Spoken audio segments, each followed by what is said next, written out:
우리를 예배의 자리로 부르신 하나님께 감사드립니다.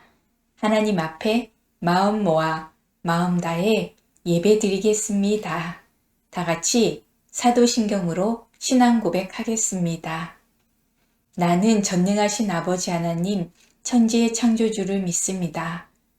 나는 그의 유일하신 아들 우리 주 예수 그리스도를 믿습니다. 그는 성령으로 잉태되어 동정녀 마리아에게서 나시고 본디오 빌라도에게 고난을 받아 십자가에 못 박혀 죽으시고 장사된 지 사흘 만에 죽은 자 가운데서 다시 살아나셨으며 하늘에 오르시어 전능하신 아버지 하나님 우편에 앉아 계시다가 거기로부터 살아있는 자와 죽은 자를 심판하러 오십니다. 나는 성령을 믿으며 거룩한 공교회와 성도의 교제와 죄를 용서받는 것과 몸의 부활과 영생을 믿습니다. 아멘. 예배를 위해 김민영 어린이 기도하겠습니다.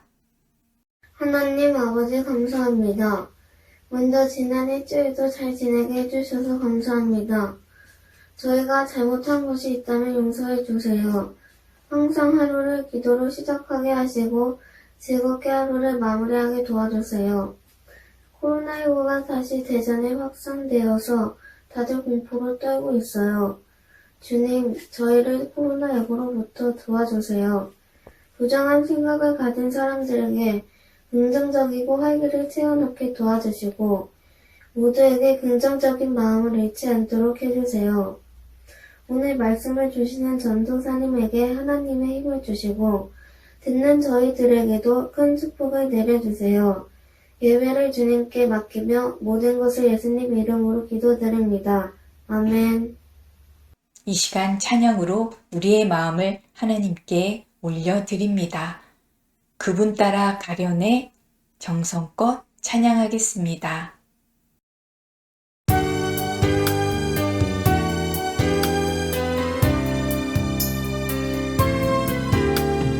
어두운 눈은 밝히시고 갇혔던 마음 열어주시니 예수님은 나의 빛이요 나의 소망이시니 두렵지 않네 무섭지 않네 내게 남은 걱정 없으니 밝은 빛 안에 소망 따라서 그분 따라가려네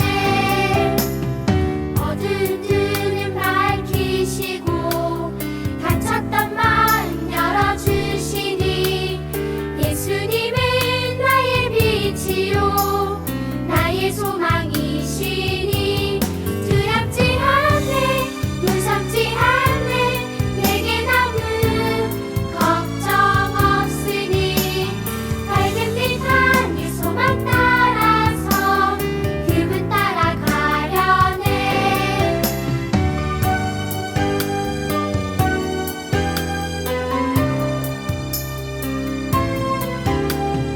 어두운 눈은 밝히시고 갇혔던 마음 열어주시니 예수님은 나의 빛이요 나의 소망이시니 두렵지 않네 무섭지 않네 내게 남은 걱정 없으니 밝은 빛 안에 소망 따라서 그분 따라가려네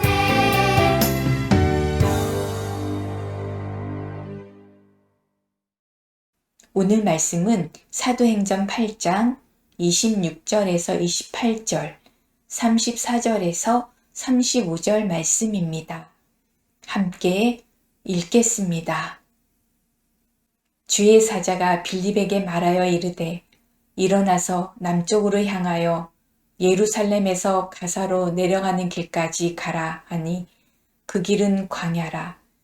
일어나 가서 보니 에디오피아 사람 곧 에디오피아 여왕 간다게의 모든 국고를 맡은 관리인 네시가 예배하러 예루살렘에 왔다가 돌아가는데 수레를 타고 선지자 이사야의 글을 읽더라. 그 네시가 빌립에게 말하되 청컨대 내가 묻노니 선지자가 이 말한 것이 누구를 가리킴이냐? 자기를 가리킴이냐? 타인을 가리킴이냐? 빌립이 입을 열어 이 글에서 시작하여 예수를 가르쳐 복음을 전하니. 아멘. 베냐인부 요셉부 영상예배 함께하는 모든 친구들 반가워요. 지난 한 주간도 잘 지냈나요? 오늘은 어떤 말씀일까요? 오늘의 말씀 제목은 언제 어디서나 입니다. 하나님 말씀을 기대하며 잘 들어볼까요? 여러분, 파란 눈의 천사 마리안느와 마가렛 수녀님에 관한 이야기를 알고 있나요? 전라남도 고흥에서 배를 타고 5분 정도 가면 소록도라는 작은 섬이 있어요. 이 작은 섬은 일제강점기 시절부터 한센병 환자들을 격리하고 수용하는 시설로 사용되었어요. 한센병은 피부가 썩고 신체가 변형되는 무서운 병이에요.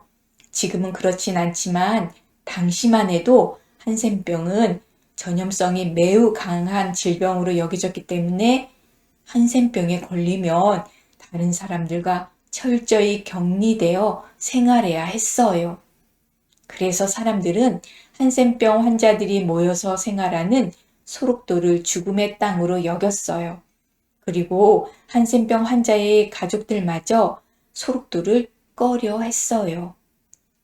이런 소록도에 2명의 젊은 백인 여성이 찾아왔어요. 바로 마리안느와 마가렛 수녀였어요. 오스트리아 간호학교를 나온 두 수녀는 소록도 병원에서 간호사를 구한다는 소식을 듣고 마리안느는 1962년, 마가렛은 1966년에 소록도에 왔어요. 마리안느와 마가렛은 마음을 다해 환자들을 돌봤어요. 환자들이 말리는데도 약을 꼼꼼히 발라야 한다며 장갑도 끼지 않고 상처를 치료했어요. 시간 날 때마다 죽도 쓰고 과자도 구워 마을을 돌며 환자들을 돌봤어요.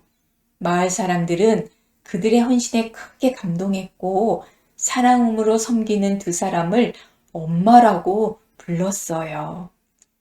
20대의 젊은 나이에 낯선 땅을 찾은 두 사람은 무려 40년을 넘게 고향도 가지 않고 수천 명의 환자들을 섬겼어요. 그리고 세월이 흘러 할머니가 되자 몸이 불편해지자 소록도 사람들에게 불편을 주기 싫어 고국으로 돌아간다는 편지를 남기고 조용히 떠났어요.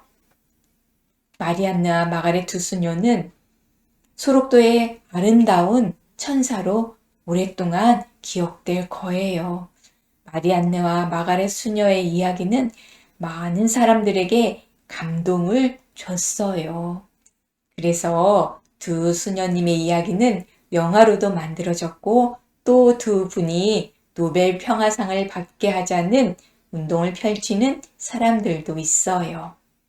여러분, 두 분이 멀리 떨어진 낯선 땅에 찾아온 이유는 무엇일까요? 수녀로서 또 간호사로서 연약한 사람들을 섬기며 사랑을 실천하기 위해서예요. 비록 말도 통하지 않는 낯선 곳이지만 그곳에 도움이 절실하게 필요한 사람들이 있었기에 찾아간 거예요. 그런데 여러분, 두 수녀님이 고향에서 아주 멀리 떨어진 곳까지 찾아와 사랑을 실천한 것처럼 어디서나 실천해야 할 중요한 일이 우리에게도 있어요. 하나님은 우리가 어디를 가든 마음과 힘을 다해 이 일에 힘쓰길 원하세요. 우리가 어디서나 해야 할 일은 무엇일까요? 이 질문에 대한 답이 바로 하나님 말씀에 있어요. 예루살렘 교회에 나타난 이야기를 통해 하나님은 우리에게 이렇게 말씀하세요. 함께 읽어볼까요? 어디서나 복음을 전하라. 스데반은 죽음 앞에서도 용기 있게 복음을 전했어요. 스데반이 죽은 뒤 예수님을 믿지 않는 사람들은 예루살렘 교회 사람들을 더욱 괴롭혔어요. 더 이상 예수님을 전하지 못하게 계속 핍박한 거예요. 그래서 예수님을 전하던 사람들은 예루살렘을 떠나 유대와 사마리아 지방으로 뿔뿔이 흩어지게 되었어요. 비록 핍박을 피해 떠나야 했지만 그들은 유대와 사마리아에서도 계속 복음을 전했어요. 예루살렘과 온 유대와 사마리아 땅끝까지 이르러 복음을 전하라고 하신 예수님의 말씀이 계속해서 이루어져 간 거예요. 그 중에는 예루살렘에서 복음을 전하던 빌립이라는 사람도 있었어요. 빌립은 예루살렘을 떠나 사마리아 지역으로 갔어요. 빌립은 그곳에서도 열심히 복음을 전했고 성령님의 도움으로 많은 사람들이 예수님을 믿게 되었어요. 그러던 어느 날 남쪽 방향으로 내려가 복음을 전하라는 하나님의 말씀을 들은 빌립은 사마리아를 떠나 남쪽으로 내려갔어요. 남쪽으로 가는 길은 빌립이 한 번도 가보지 않은 광야길이었지만 빌립은 순종하여 그 길을 따라갔어요. 길을 가던 빌립은 멀리서 마차를 타고 가는 사람을 보았어요. 그 사람은 먼 나라 에디오피아 여왕의 신하였어요. 성령님은 빌립에게 멀리 보이는 마차로 가까이 가라고 말씀하셨어요. 빌립이 에디오피아 신하에게 갔을 때 놀랍게도 그는 이사야의 글을 읽고 있었어요. 그가 읽는 말씀은 예수님이 사람을 위하여 고난받고 죽으실 것에 대해 선지자가 예언한 말씀이었지만 예수님을 모르는 신하는 말씀의 뜻을 이해하지 못했어요. 빌립은 마차에 타서 그에게 말씀을 가르쳐주며 예수 그리스도를 통한 구원의 기쁜 소식, 즉 복음을 전했어요. 신하는 빌립이 전한 복음을 통해 예수님을 믿게 되었고 그 자리에서 세례도 받았어요. 그리고 기뻐하며 에디오피아로 돌아갔어요. 에디오피아 신하를 구원하기 위해 하나님이 빌립을 그곳으로 인도하신 거예요. 이후에도 빌립은 하나님의 인도하심에 따라 여러 지역에서 복음을 전했어요. 땅끝까지 복음을 전하라는 예수님의 명령에 따라 어느 곳에 가든지 복음을 전한 거예요. 예루살렘에서 복음을 전하던 사람들이 핍박을 피해 여러 지역으로 흩어지게 되었을 때 아마도 많은 유대인들은 예수님에 대한 이야기가 더 이상 퍼지지 않을 거라고 여겼을 거예요. 하지만 그들의 예상과 바람대로 되지 않았어요. 복음은 오히려 더 많은 지역으로 퍼져나가게 되었어요. 그 이유가 무엇일까요? 사도행전 8장 4절은 이렇게 말해요. 그 흩어진 사람들이 두루 다니며 복음의 말씀을 전할세. 핍박 때문에 흩어진 예수님의 제자들이 가는 곳마다 열심히 복음을 전했기 때문이에요. 그리고 그들이 전한 복음이 세월이 흘러 우리에게도 전해진 거예요. 예수님을 반대하는 사람들의 핍박 때문에 예루살렘 교회에는 어려움이 생겼어요. 하지만 그 어려움이 오히려 기회가 되어 예수님의 명령대로 더 많은 지역에 복음을 전하는 놀라운 일이 일어났어요. 어디서나 복음을 전하는 예수님의 제자들이 있었기 때문이에요. 여러분, 하나님은 우리에게도 복음 전하는 사명을 주셨어요. 곳곳으로 흩어진 예루살렘 교회의 성도들이 자신이 있는 곳에서 최선을 다해 복음을 전한 것처럼 우리도 어디서나 복음을 전해야 해요. 복음이 온 세상 땅끝까지 전해지는 위대한 일을 위해 하나님이 우리 모두를 부르셨음을 기억하며 함께 외쳐볼까요? 어디서나 복음을 전하라.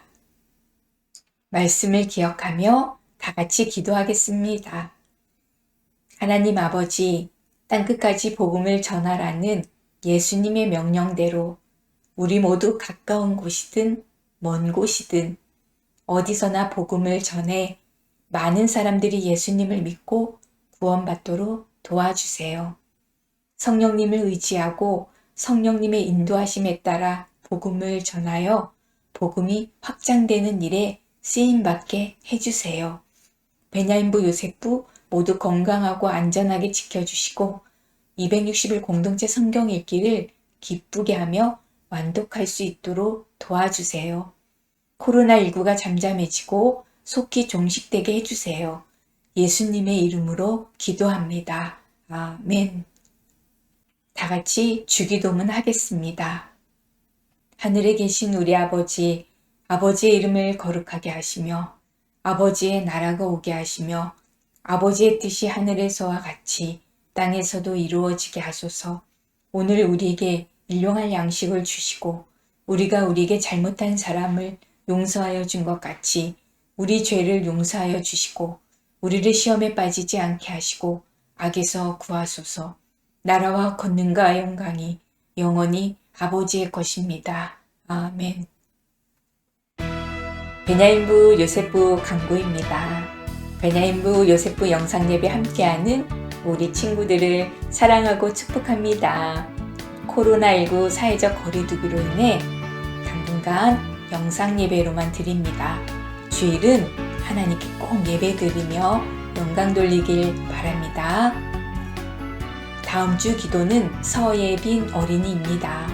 기도 영상을 수요일까지 전도사님께 보내주세요. 260일 공동체 성경 읽기를 진행하고 있습니다. 이번 주는 57에서 62일차입니다. 시편 57편에서 62편, 사사기 9장에서 사무엘상 8장까지입니다. 지난주 성경 읽기를 하고 표시한 체크표를 이름이 보이도록 사진을 찍어서 보내주세요. 보내주는 친구들에게는 스티커를 드립니다. 스티커 10개를 모으면 선물을 드립니다. 그리고 묵상 노트에 성경 쓰기를 합니다. 성경 구절 한 절 이상 적어주세요. 11월에 묵상 노트를 가지고 오면 되겠습니다. 지난주 성경 읽기 한 친구들을 보겠습니다. 열심히 하고 있는 우리 친구들 감사합니다. 끝까지 인내하며 잘 완독할 수 있도록 응원합니다. 김송현, 김예곤, 김이삭, 김지후, 김아윤, 박도현, 유혜람, 윤시온, 임수여, 장준, 홍대권, 길시온, 길시후, 김민영, 노윤태, 배하영, 서예빈, 안철진, 유하람, 이시연, 장유준. 우리 친구들 성경 읽기 기쁘게 하면서 끝까지 완독해 주세요. 감사합니다. 지난주 사진을 보내준 친구들에게는 8번 스티커를 드립니다. 우리 옆에 스티커판을 한번 봐주세요. 스티커가 점점점 많이 붙여지고 있어요. 다 붙여지면 너무 멋질 것 같아요. 우리 꼭 완성해 주세요. 이번 주 읽을 말씀입니다. 이번 주도 힘내서 읽어주세요. 모세오경 온라인 성경 퀴즈 대회가 있습니다. 언제 할까요? 4월 17일 토요일 오후 2시에 합니다. 참석 대상은 줌 통화 가능한 가족 및 구역 또는 2명에서 4명의 팀을 이루어 참석할 수 있습니다. 준비물이 있겠죠? 미니 화이트보드 또는 스케치북 둘 중에 한 개를 준비해 주시기 바랍니다. 선착순 20팀만 할 수 있다고 합니다. 우리 친구들도 관심을 가지고 부모님과 함께 할 수 있도록 신청했으면 좋겠습니다. 우리 베냐민 요셉교에서도 한 팀이 출전한다고 신청서를 냈습니다. 누굴까요? 궁금하죠? 이날 성경 퀴즈 대회는 온라인으로 실시간 중계되며 유튜브 시청자 퀴즈도 있습니다. 또 풍성한 선물도 있다고 합니다. 많은 관심과 참여 바랍니다. 우리 친구들 한 주간도 잘 지내고 다음 주에 기쁜 마음으로 다시 만나요. 안녕.